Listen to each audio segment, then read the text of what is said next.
coming here today. Greatly appreciated, especially for battling the elements outside. It's not easy to move anywhere without getting drenched these days.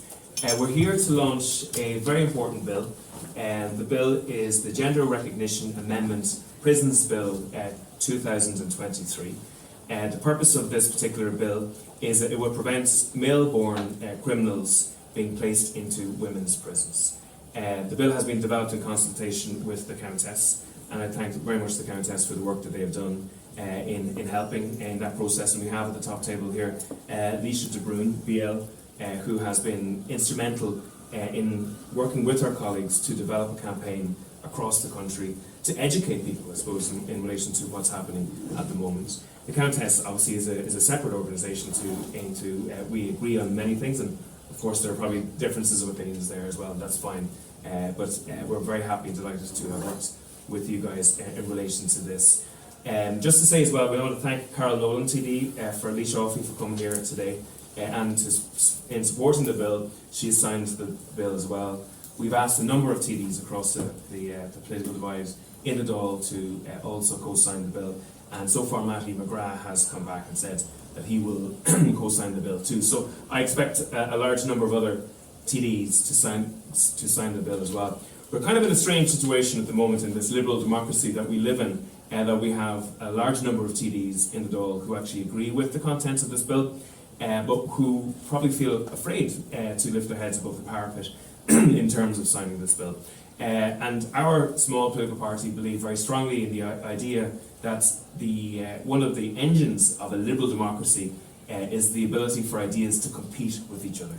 And it's really important that people can speak respectfully and honestly on these issues. If we delete that ability, what happens is whole swathes of the population don't get represented, and those ideas don't get into law, and we see big swings in terms of ideology in the country, which leads to major difficulties right across society as well. So just to say from the outset, obviously we in A2 believe in a compassionate, pluralist republic. We believe that all citizens are equal, all citizens are valued no matter what their identity, their ethnicity, their religion or their orientation. Everybody should be treated on the basis of their character in a liberal democracy. The gender dysphoria is obviously very real. It's not easy for people, and we believe people should be treated with respect and compassion as well. But the key issue about a liberal democracy is that the limits of the rights of one citizen are where they negatively affect the rights of other citizens. That's where the line is for everybody's rights. And this particular bill seeks to address a major loophole that was created by the Gender Recognition Act back a number of years ago. That Gender Recognition Act simply allows male-born criminals to be placed inside women's prisons. And that's an incredibly dangerous thing. We know that the vast majority of sexual violence is perpetrated by males, and as a result, placing male-born sexual offenders into women's prisons is just illogical, it's incomprehensible, and it's incredible that we have a political system that's actually allowed to happen. We have a situation currently at the moment where Barbara Kardashian was found guilty of threatening to kill, rape and torture his mother. Kardashian was granted a gender recognition certificate by the Department of Social Protection, and as a result has been placed inside a women's prison. And there has been many polls carried out by newspapers in relation to what people think about this.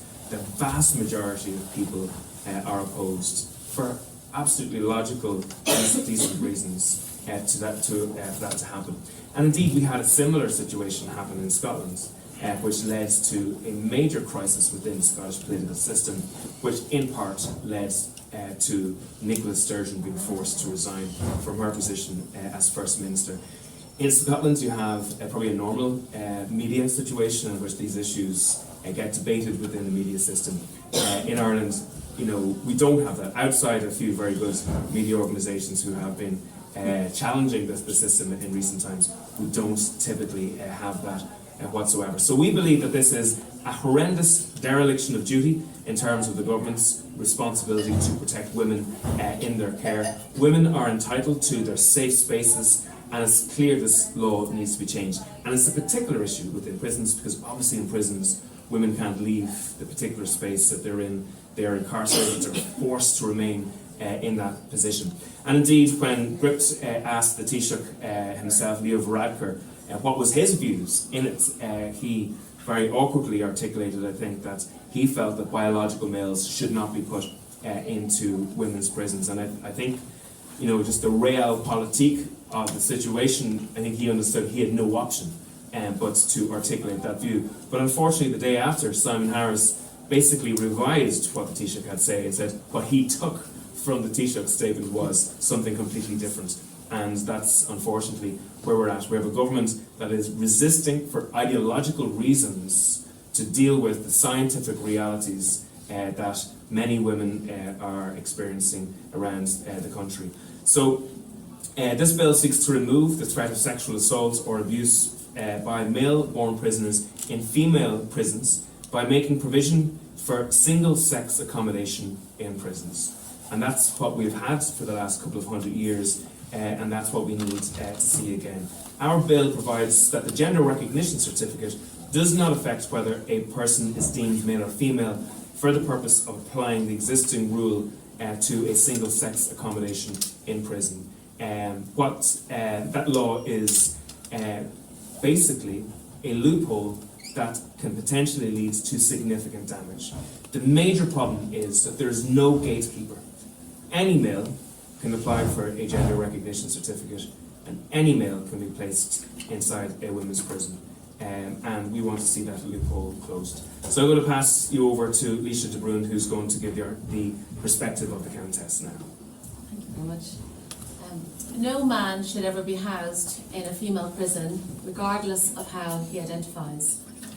Men and women have been housed in separate prisons for over 200 years, in fact since the 1923 Jail Act transposed into Irish law in 1926. One of the many unintended consequences of the Gender Recognition Act 2015 is the reversal of this 200-year-old policy, which after all was brought about by reformers like Elizabeth Fry explicitly to protect female prisoners from male prisoners. We'd like to thank Ing2 for having the courage to dissent from trans-orthodoxy in order to advocate for the most vulnerable women in society, those who are in the custody and care of this state and who, after all, 95% of whom are non-violent. The Countess has long viewed the granting of a gender recognition certificate as an access all area pass for predators, transgressors, cheats and chancers.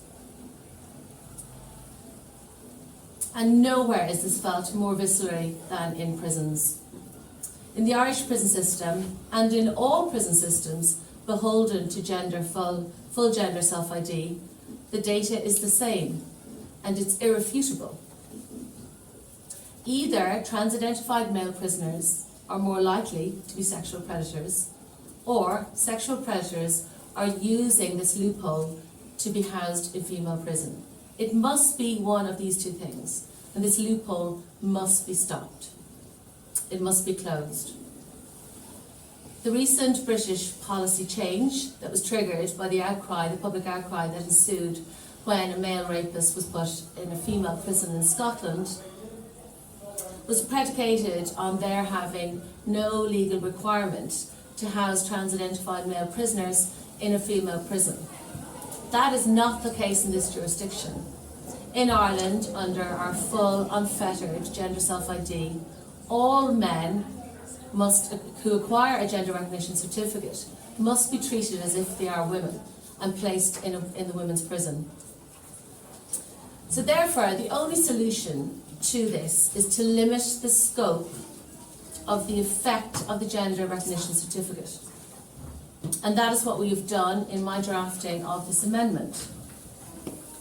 It behoves legislators to vote to close the gaps that are now obvious to all reasonable people and to amend the Gender Recognition Act to exclude prisons from the scope.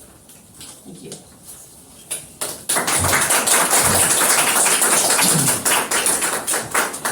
Yeah, so the data all over the world from all self-ID jurisdictions whereby men are housed either in mixed-sex prisons where they're open prisons and they mix freely, or whether they are in the same floor recreation area, will show the same thing, that male pattern offending does not change when that man decides he identifies as a woman. There is absolutely no change in the patterns of male criminal behaviour.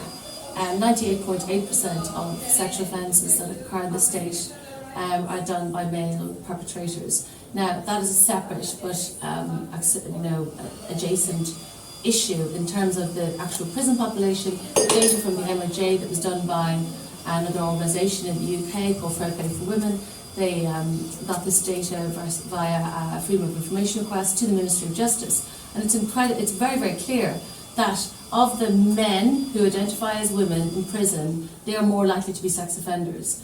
Now, either there is a correlation between men who are trans-identified being sex offenders, or sex offenders are using this loophole because they don't want to spend their time in the male estate, in the male And is prison. that cited in the policy paper? Yes, there's loads of different, and we've actually triangulated for you as well, so there's a few different sources there for the same data.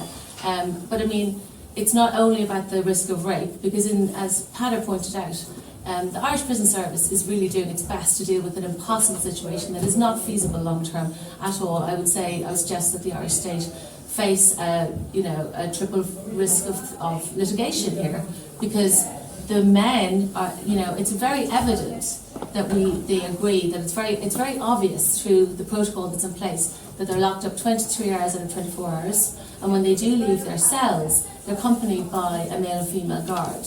Now, it's our view that this exact protocol could be put in place in Mountjoy for any of these men. In fact, there is a very robust system for housing vulnerable prisoners. There's in fact a vulnerable prisoner unit where there's care plans in place, individualised plans where they're kept separate or segregated, and that could be for a number of reasons. There are lots of reasons why a male prisoner who is put into custody could be vulnerable. It could be because they are gay, because they're very effeminate, because they're very young, because they have disability, because they're very elderly. There's a myriad of reasons why a man in prison might be vulnerable. But none of those cases are ever transferred to the female prison. It would be extraordinary to do that, to say that that's how we solve this problem. It's only in the case of this ideology that we're doing this. And it really is, we are really living in the upside down, whereby a moment ago, in the blink of an eye, we would have kept rapists and paedophiles away from the female population in order to keep them safe. And now we're locking them up with the females in the female estate, in the female prison.